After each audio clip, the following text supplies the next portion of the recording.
Once you've entered the Fort Wilderness Campgrounds, your first stop is going to be the guard gate, where they welcome you home. This camper has obviously already done an online check-in and passes right through the gate and drives straight on through to continue straight to his campsite without stopping.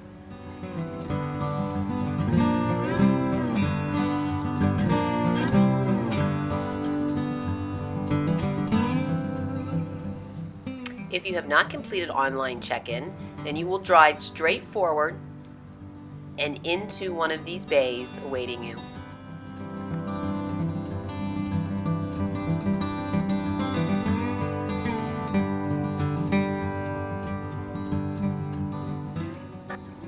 I can promise you that these bays are not always empty like this. You have the choice of coming a little early before your campsite might be ready and not having a line, or if you do pull up at 3 o'clock on any given day, especially a Friday, you may find these lines to be full.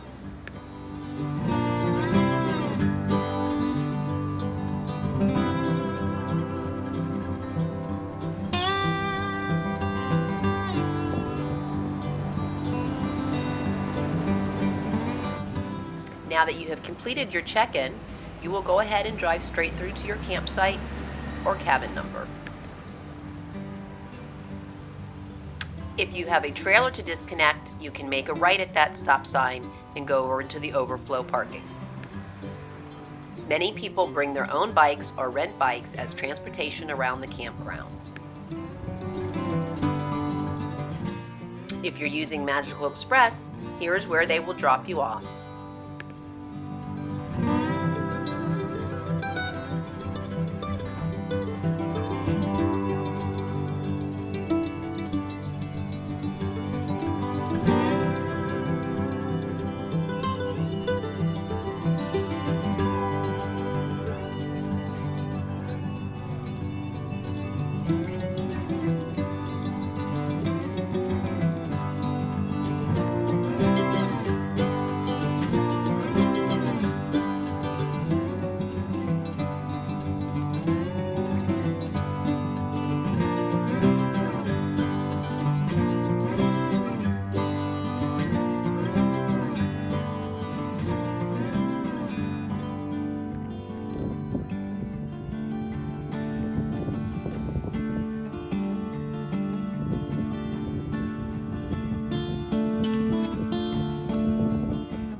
This is the Fort Wilderness Reception Outpost, and here they do many things for you just as they would at any of your front desks in the other resorts.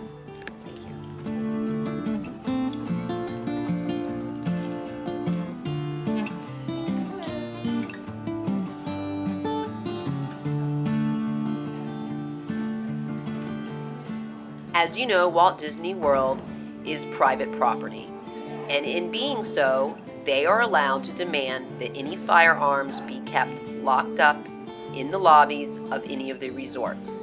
So if you do happen to find yourself armed on property, you can check it in right here, and it is kept in the safety deposit box where there are 2 keys. Management has one and you have the other. It's also a good place to store your diamond-studded tiara.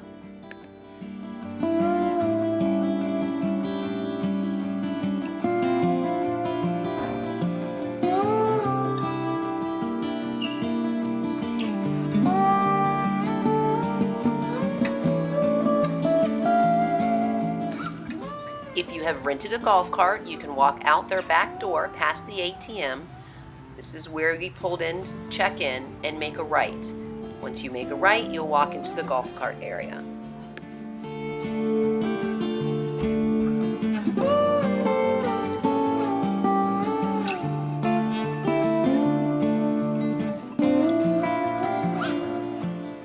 We have learned that unlike the larger hotels, that when the power goes out, there is not a generator that backs up your campsites or your cabins.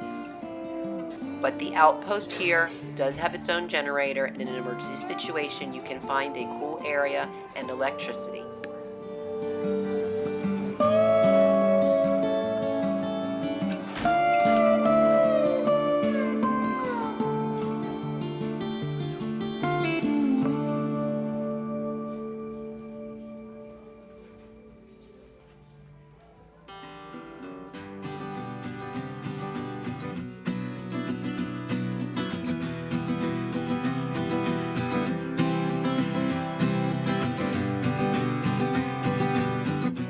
While there appears to be enough golf carts to go around, on busy times at the fort, these can all be taken, so make sure to call ahead and make your reservation.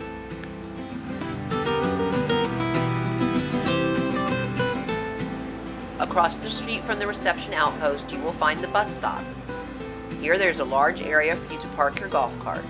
Know that any of the parks that you want to reach, besides Magic Kingdom, you must go to this Outpost bus stop and catch a bus to that park.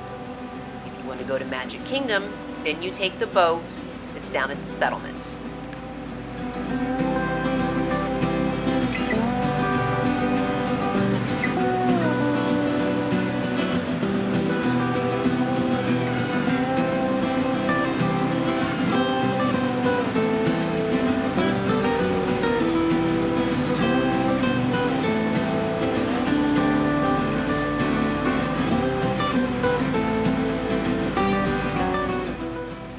Most of the buses run on a very timely manner.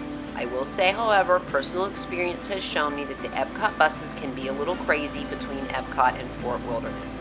Many times I have waited over 40 minutes for a bus only to see 2 Epcot buses show up at the same time. So keep that in mind when making plans for reservations.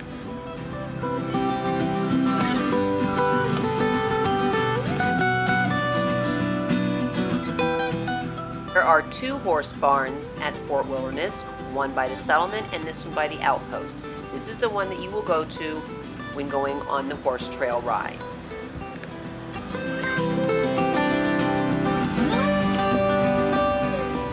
This is the overflow parking where you can disconnect your trailers and keep extra cars or your trailers there. You cannot keep your trailers at the campsite or the cabins.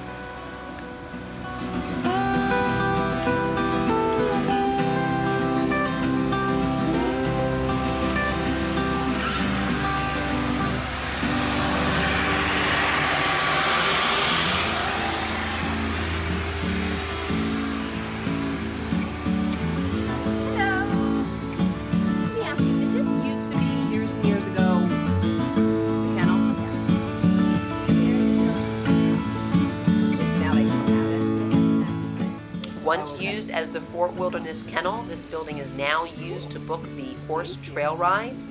It also contains restrooms and some pictures along with a bridle that the horses, while working in the parks, wear.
Once your trip is done and you no longer need your golf cart, you can return it right here to this area that's across from where you checked in and picked up the golf cart.